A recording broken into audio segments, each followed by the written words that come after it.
Olá, galerinha, tudo bem? Vamos falar hoje sobre nosso livro de geografia, sobre os grupos e as contribuições, na página 32 e 33.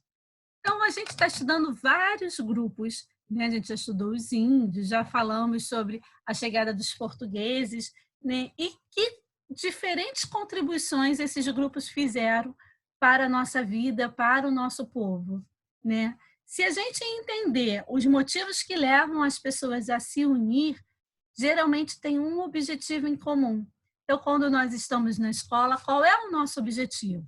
Quando nós estamos no nosso condomínio, qual é o nosso objetivo?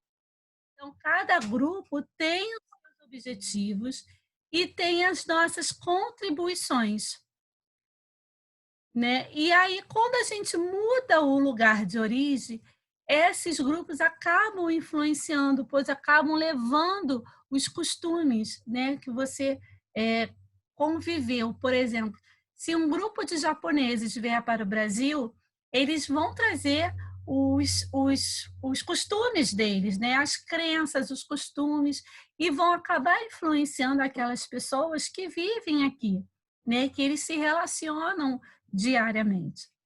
Então, aqui no livro está dizendo que tem alguns grupos que passaram a viver longe do seu local de origem.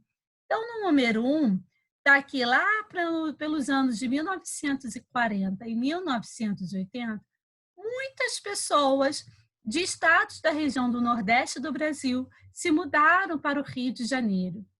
Eles vieram em busca de trabalho e melhores condições de vida, porque o Rio de Janeiro estava crescendo, tinha mais trabalho. E lá onde eles moravam, eles não conseguiam se alimentar, eles não conseguiam trabalho facilmente, né? Era um local mais escasso de trabalho. E nas folgas, essas pessoas se reuniam para festejar com músicas e comidas típicas da região deles. Então, o que tinha aqui no Rio de Janeiro não eram as músicas das regiões deles, não eram os costumes das regiões deles, nem a comida. Então, nos finais de semana, eles se reuniam e, para matar a saudade desse local, né, que eles vieram, eles acabaram trazendo o eles acabavam se reunindo para fazer as comidas, cantarem as músicas e assim tirarem né, matar um pouquinho da saudade que eles tinham. E aí fez surgir lá em São Cristóvão, aqui no Rio de Janeiro, em São Cristóvão, a feira de São Cristóvão, que hoje acontece no Centro Luiz Gonzaga de Tradições Nordestinas. Nessa feira, eles comercializam produtos típicos nordestinos, alimento, redes para descansar, objetos de decoração. E acontece várias apresentações de músicas e dança com ritmos lá do Nordeste, o forró, chachado, entre outros, né? Na segunda foto do nosso livro, fala sobre os alemães. Os alemães eles se mudaram para o Brasil por volta de 1850 a 1920. Sobretudo, eles foram para os estados de Santa Catarina e Rio Grande do Sul. Por que eles foram para lá? Porque lá o ambiente, o clima era mais favorável para a cultura deles, né? Era um clima mais frio. É um país como o foco estava lá no Rio de Janeiro, né? Então eles foram para esses locais. E eles saíram da Alemanha, país do continente europeu, em busca de uma vida melhor. Trouxeram várias contribuições para o trabalho e para a cultura dos estados onde se instalaram.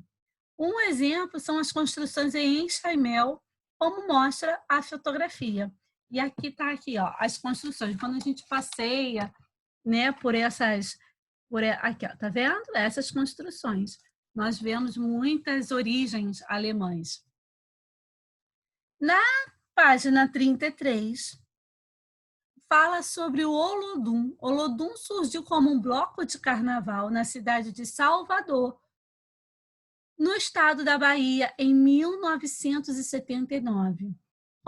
Como características marcantes do grupo, a gente pode citar o uso de instrumentos de percussão, ou seja, tambores, o ritmo e a dança herdados dos povos africanos.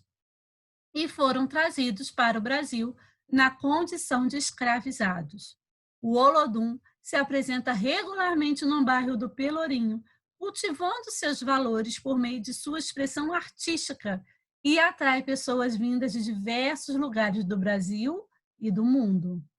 Então, tem 3 perguntinhas aqui só nessa atividade, né. Eu queria que vocês falassem sobre quais grupos estão representados nessas fotografias. Vocês vão olhar e vão escrever quais são os grupos. E o que será que eles têm em comum? O que será que o Olodum, a feira, né, nordestina e descendentes de pessoas que vieram do estado do Nordeste, descendentes de alemães e descendentes de né, da África têm em comum? O que esses povos têm em comum? Hum? Vocês vão responder aqui para mim. No número 2, está falando que, de acordo com as fotografias, quais foram as contribuições desses grupos para os lugares que passaram a viver. Quais foram as contribuições? O que o local ali que ele passou a viver modificou, né? É, o que foi criado a partir dessa convivência? E no número 3, no lugar que você convive, né, também é possível identificar contribuições de grupos de pessoas que vieram de outros lugares ou outros países? Se sim, eu queria que vocês dessem exemplos, né? Lá na salinha do Zoom, quando a gente conversar às 16 horas, eu queria que vocês conversassem se vocês conhecem perto de vocês e o que modificou na vida das pessoas que moram próximo, ok? Então é isso, gente. Lembrando que um vai contribuindo para a vida do outro, né? E assim a gente vai se formando um povo cada vez mais rico, cada vez mais forte, né? Um grande beijo e tchau, tchau.